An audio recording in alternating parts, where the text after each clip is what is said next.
En Capital, tu opinión importa.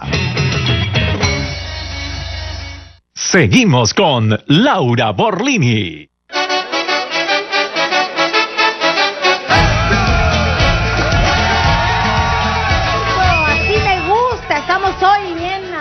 Arriba, hay que levantar los ánimos. Hace un ratito conversaba en maquillaje, que es una semana medio rara. Me decía la maquilladora que ve esta semana llegar a la gente como caída, con problemas. Ya, acá tenemos que levantar los ánimos. Así que vamos a un beso a Cindy, que me maquilla todos los días para la radio. Bueno, hoy vamos a hablar de un tema importante. ¿Qué hacer cuando nuestro hijo no nos cuenta sobre las cosas que le pasan en el colegio? Podría ser el maltrato de un profesor, bullying por parte de sus compañeros, malas notas, cualquier situación que lo angustie, que lo ponga mal y no nos cuentan. Hasta algún caso de abuso. Está comprobado que un gran porcentaje de los chicos que son tocados, abusados sexualmente, no cuentan a los papás.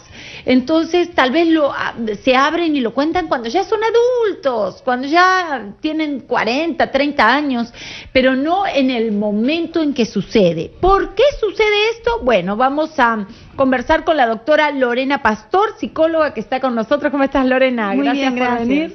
Y con el señor Freddy Chávez, máster en Dirección de Centros Educativos por la Universidad Complutense de Madrid, que ya ha venido muchas veces y que es un éxito total. Gracias, Freddy. Muchísimas gracias.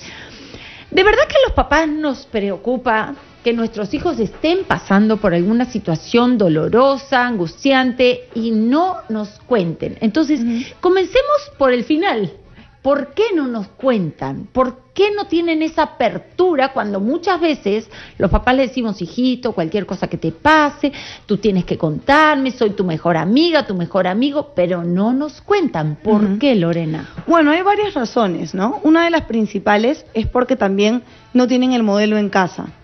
Si tenemos un papá que no habla con su hijo, que él mismo no le cuenta a su hijo las experiencias que pasa, los aspectos negativos de su digamos del día, los aspectos positivos, que no tiene o no mantiene una comunicación frecuente y constante con su hijo, entonces el hijo, al no recibir este modelo, evidentemente empieza a guardar, porque ese es el ejemplo, y no cuenta nada. Es el ejemplo de comunicación. Claro, eso es un factor. Es una de las razones. Otra razón también podría ser porque los niños o hijos tienen vergüenza o tienen mucho temor a las consecuencias, ¿no? Siempre, lamentablemente, piensan o suelen pensar que van a caer en gracia del papá, que lo van a defraudar. Aparecen una serie de pensamientos negativos o irracionales que los limitan a poder hablar. Pese a que sí, como dices, en algunos casos hay la confianza, el papá o la mamá le dice, tú cuéntame si ocurre algo, siempre hay ese temor a ¿qué me dirá? ¿Me seguirá queriendo igual? ¿Lo voy a defraudar o no? Podría ser también por padres que critican mucho, que por ejemplo te cuentan algo y al toque les dices, ay, no ves, pero si tú siempre haces tal cosa, pero si tú, o sea, el papá criticón, entonces a la hora de contarte sienten que tal vez vas a ponerte en ese mismo plan. Bueno, claro, el estilo de crianza influye un montón, ¿no? Definitivamente.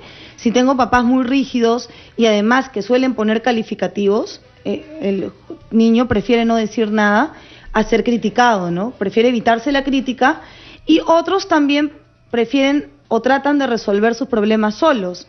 Hay también el grupo de niños que buscan ser autosuficientes, independientes, y quieren o piensan que pueden lidiar con ese tipo de problemas, hasta que se dan cuenta que si el problema es muy grande, los van de alguna manera afectando cada vez más, hasta que ya no pueden más, y es ahí donde el papá descubre o la mamá descubre que hay un problema real, ¿no? O es serio. En algún momento, ahorita vamos con Freddy, pero en algún momento alguien me comentó que los chicos justamente aguantan porque, por ejemplo, en los casos de que están siendo maltratados por amigos, compañeros, etcétera, los papás lo primero que le dicen, pero defiéndete, métele un puñete, claro, no seas bobo, por no decir otra palabra, ¿no? no seas bobo, etcétera, etcétera. Y eso es una presión para el niño, porque si es un niño que no tiende a enfrentarse, que no tiene esa fuerza para enfrentar a 3, 4 chicos que lo están molestando, entonces la presión del papá es peor. Claro, eso se da justamente porque el papá o la mamá no conoce a su hijo, no conoce su estilo de personalidad y evidentemente no está tomando en cuenta si tiene las habilidades sociales necesarias para poder enfrentar una situación de ese tipo, ¿no? Y le pongo una presión adicional que hace que mi hijo evidentemente pues se sienta triste, ansioso, se moleste, se frustre, porque no, y también piense obviamente que no está cumpliendo las expectativas de los padres, ¿no?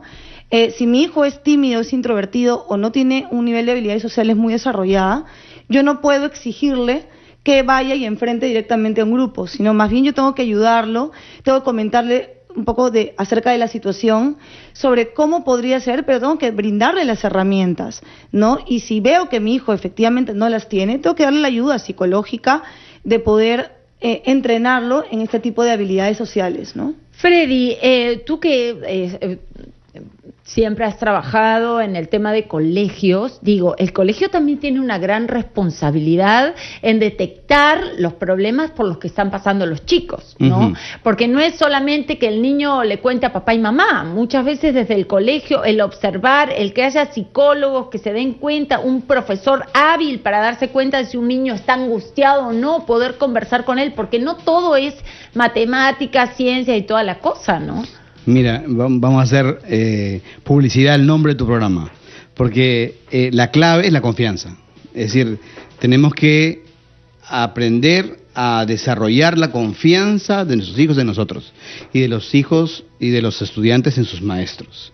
O sea, la clave es que, ya sea que el chico tenga un comportamiento, un carácter retraído, que sea un poquito introvertido, si él ha desarrollado confianza, tarde o temprano, en los momentos difíciles, va a hablar con quien él identifica como la persona a la que hay que confiarle las cosas. Cuando los padres o los profesores no somos capaces de desarrollar esa confianza, el niño va a callar, va a acudir a una persona que no le va a poder aconsejar bien. Es decir, es una gran labor el desarrollo de la confianza, ¿no? No se construye de la noche a la mañana. Hace un tiempo, y se los comento como para graficar esta situación, conversé con una mamá que me decía que su hija de 10 años estaba siendo tocada, abusada por un hombre X que no pertenecía al colegio, pero que estaba fuera del colegio, pero que estaba abusando de ella. Sin embargo, esa niña no le contó nada a sus papás, soportó durante mucho tiempo esta situación, hasta que un día la mamá se enteró por una de las maestras, porque esa maestra tuvo el tacto para darse cuenta de que la niña estaba angustiada, que estaba triste, que había cambiado la actitud positiva que antes tenía, y entabló una conversación y a la maestra sí se lo contó. Lo que estás diciendo tú es el tema de los signos que uno tiene que saber leer, ¿no? Entre líneas, en el rostro, en el comportamiento, en la alimentación, en las horas de sueño, algún patrón que cambia. Eso lo saben muy bien los psicólogos, por eso que Lorena asiente que el tutor, el profesor o el padre tiene que identificar e ir con cuidado a descubrir la verdad. O sea, a veces pasan dramas en los que el hijo es víctima de un abuso y se cree además culpable. Culpable, y por eso no nos cuenta. Claro. ¿Qué hay de esto de la culpabilidad? ¿Por qué los chicos, muchas veces, si me lo responde después del corte, Lorena, ¿por qué a veces los chicos se sienten culpables por situaciones que no dependen de ellos? Si alguien los está tocando, está abusando de ellos, ¿por qué dicen que ellos sienten culpa y por eso no cuentan? Me lo respondes después de la pausa, y también vamos a hablar de los chicos que se sienten maltratados por los profesores. Puede pasar. Hoy escuchaba en el programa de Galdós justamente una psicóloga que hablaba de este tema, que el profesor, que cuando el chiquito levanta la mano para participar, nunca le da el espacio, nunca el chiquito se esfuerza, nunca tiene una felicitación por eso. Entonces el niño Claro, se siente como que el profesor le ha tomado como una antipatía al chico y lo aísla, de alguna manera le hace o la ley del hielo o lo maltrata, le pone malas notas, etcétera, etcétera. Entonces, ese maltrato es injustificable, cualquier tipo de maltrato, pero de un profesor a un niño, terrible. Con eso volvemos después de la pausa. Elimina la resaca, dándome de tu vitamina C.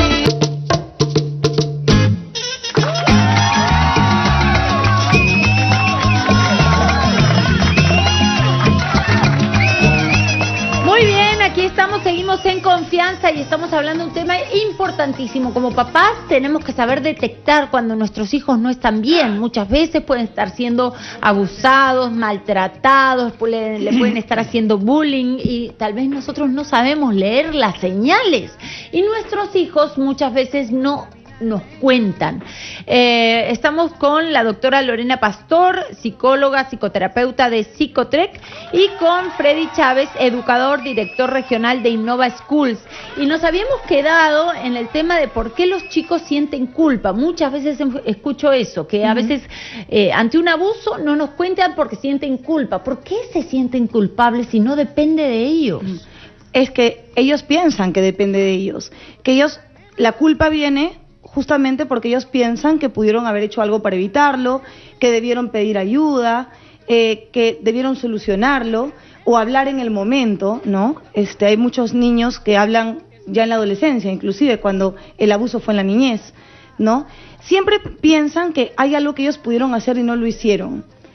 Ahí es de donde viene la culpa. También, de hecho, se acompaña de vergüenza, ¿no? Y de enfrentar, pues, a los padres con una noticia que de alguna manera saben que es fuerte y que no es algo común o no es algo que claro, esté que bien. los va a angustiar, que los va a poner mal, que los va a poner tristes.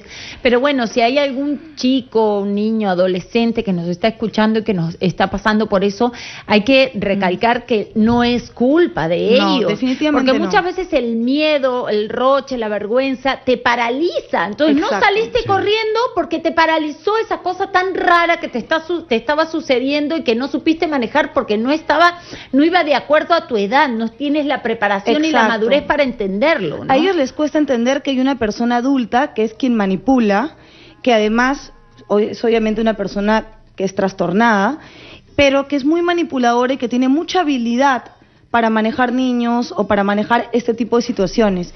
Eso es algo que a ellos les cuesta entender mucho, ¿no? Y de que ellos, obviamente, no tenían ni tienen la madurez necesaria para poder haber enfrentado ese tipo de situación para la cual nunca se está preparado, ¿no? Muy bien. Freddy, decíamos hace un ratito de que muchas veces el maltrato no viene solamente o viene de sus compañeros, no, de los compañeros en el colegio, sino de los profesores. Sí, también. Hay muchísimos casos. Me contaban que ayer metieron presas a 5, no sé si se enteraron del caso, me contaba mi hermana, que en la Argentina han metido presas a 5 mujeres del niño Tribilín. Exacto, de un, creo que era un nido, tipo una casa, tipo una guardería, donde entre las 5 maltrataban, le agarraban la cabeza a los chicos, les metían debajo del agua, niños chiquititos, 5 mujeres, Dios mío, o sea, no tiene perdón. No tiene perdón de Dios. Entonces, estos chiquitos, y me contaba mi hermana, que además es psicóloga y analizaba el tema desde otro punto, que dice que una mamá se dio cuenta porque, por ejemplo, le regañaba a su hijo por una tontería, le decía, hijo, ¿por qué has comido eso? ¿O por qué te has comido el dulce? O lo que sea, y el chiquito, ante el regaño, que era muy sencillo, se asustaba y empezaba a llorar y era como una reacción muy exagerada. Claro, desproporcionada. Y ahí es que mete una cosa para grabar dentro de la mochila y escucha de todo este maltrato y se empieza a investigar. Entonces, ojo, no nos podemos quedar tan tranquilos y creer que porque van al colegio, a la guardería, esas mujeres lindas los han estudiado para eso y están todas capacitadas para tratar a niños. Hay mucha gente educadora que también puede tener un trastorno, una esquizofrenia, ¿cómo se dice? Una psicopatía, un desorden. Entonces, ¿cómo se hacen los colegios para detectar si suceden este tipo de cosas? Hay varios frentes. Primero, el promotor y el director, que es el interesado en dar la mejor calidad de servicio. tiene que estar muy atento a la hora de la contratación. Ayudarse de pruebas psicológicas, hay maneras de auscultar un poco la personalidad, el temperamento, ¿no? Alguna dificultad que tenga, alguna problema que ellos puedan tener a nivel mental, ¿no? De comportamiento. Luego están los padres, que tienen que mirar bien a sus hijos, conversar con ellos. Yo les digo a los papás, el consejo es, oye, en la primaria, en inicial, los niños hablan mucho, o sea, por lo general uno anda callando a los niños y a los adolescentes quiere hacerlos hablar, ¿no? Entonces, en la niñez y la infancia es la época del cableado, o sea, tú tienes que tender el cable. En la secundaria, el padre que no ha hablado con sus hijos en primaria, que no ha tendido el cable, no tiene medios de comunicación. Entonces, hay que hacerlos hablar, habituarlos a hablar, y ahí uno descubre si algo pasa en el colegio, que además ya los indicios físicos de comportamiento nos han hecho pensar que puede haber una cosa de estas. El problema es que muchas veces los chicos no se dan cuenta del maltrato. O sea, por ejemplo, levantan la mano, siempre le dan espacio a otros y a él no. Entonces, le puede entrar como la duda, no va a pensar, este profesor se la agarró conmigo, de esta manera me está maltratando. Así debe ser. Exactamente, piensa, bueno, de repente no me ve, de repente no le interesa, pero no es que me está maltratando, cuando de verdad es un maltrato. Creo que ese tema hay que superarlo pronto. La educación peruana tradicional ha validado el maltrato físico, también el maltrato psicológico, es decir, hay muchos profesores antiguos de colegios tradicionales, muchos de ellos, que utilizan la ironía, el sarcasmo, la humillación a la persona, cree que el humor en la clase y gobernar la clase pasa por ofender al niño y que el adolescente se calla. Entonces, importante que el padre de familia, si ha habituado a su hijo a contarle cosas, va descubriendo cosas que no están bien. Yo creo que no es bueno, como criterio general, que el padre desconfíe siempre del colegio. No es bueno, porque es como desconfiar del esposo o la esposa. Totalmente de acuerdo. Pero no puede ser cándido, ¿no? Y pensar que no puede ocurrir. En el hogar puede ocurrir, en el colegio también puede ocurrir. Ya, como nos quedan 2 minutitos nada más, yo quisiera que le den un mensaje a todos nuestros oyentes de cómo lograr que nuestros hijos primero entiendan qué está bien y qué está mal. ¿Hasta qué punto un profesor te puede hablar de una manera, no sé, fría, tosca, antipática, hiriente, etcétera, etcétera? ¿Cuál es el límite del que no deberían pasar estos profesores? ¿Cuáles son los límites con los amigos? Porque también el apanado puede ser muy divertido. ¡Ah, lo apanamos como qué divertido! Pero en realidad ese chiquito está sufriendo y está siendo maltratado. Entonces, ¿cómo hacerle notar a nuestros hijos cuáles son los límites y cuándo deja de ser divertido y empieza a herir la situación, ¿no? Bueno, tú tienes que ser consciente de tu hijo que cuando realmente él se siente una emoción negativa, como por ejemplo se siente triste o molesto, frustrado, evidentemente tengo que hablar previamente en casa de las emociones, ¿no? Y de cómo nos sentimos. Es ahí que, digamos, yo tengo que hablar. Esa es una señal de alarma o de alerta que me dice que esta emoción negativa que estoy sintiendo es por algo. Y ese algo lo tengo que comunicar y obviamente analizar con mi mamá, con mi papá, para ver si realmente es una exageración del niño, que a veces puede pasar porque hay niños hipersensibles, o si realmente es porque la situación que vivió es negativa, es mala y que hay que ver una solución. Ahora, también el tema de valores en casa es importantísimo, ¿no?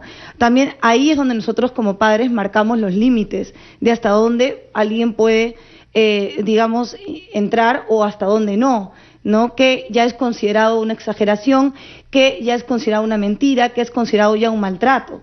Entonces, en realidad yo les recomendaría a los padres que, además de estar muy atentos a los signos o síntomas o a los cambios negativos en sus hijos, a sus conductas, a sus emociones, eduquen en emociones, conversen mucho con ellos y desarrollen lo que ya el profesor mencionó, que es el tema de confianza, ¿no? Ellos mismos también cuenten y compartan sobre sus experiencias de niños. La confianza, la apertura para conversar, para que ellos sepan que pueden, el tiempo, para que ellos sepan que pueden venir y que vamos a ser de alguna manera sus padres y amigos al mismo tiempo y vamos a ayudarlos ante cualquier situación. Yo instalaría en la mente de los papás y de los chicos la idea real de que nadie que te quiera de verdad te hace sentir mal ni te hace daño. Tal cual. Así, esa frase, qué bueno. sí, Nadie que te quiere de verdad te va a hacer sentir mal. Y por lo tanto, si un papá es quien más te quiere, confía en él y dile las cosas. Muy bien. Bueno, muchísimas gracias. Lorena, ¿en qué número te pueden ubicar para consultas? Bueno, me pueden llamar al 226-3867 y pedir una cita, o pueden visitar mi página web www.lorenapastor.com. También tengo un canal de YouTube, Lorena Pastor. Facilísimo. lorenapastor.com. Más fácil, imposible. Freddy. Bueno, innovaschools.edu.pe, la página web de la empresa educativa. Pueden visitarlo cuando quieran, o las nuevas sedes, como ya dije. Están abiertas las inscripciones, ya me imagino. Están a full. A full. Bueno, gracias, muchísimas gracias. Nos vamos a una pausa y regresamos para hablar de belleza. ¿Cuál es el color que mejor tapa las canas? Vamos a hablar un poco de esas cosas también. Ya estamos un poco tía, ya nos salen unas canitas. ¿Qué hacemos? Las tapamos. Así de simple, las tapamos. Con eso volvemos. No. Sí.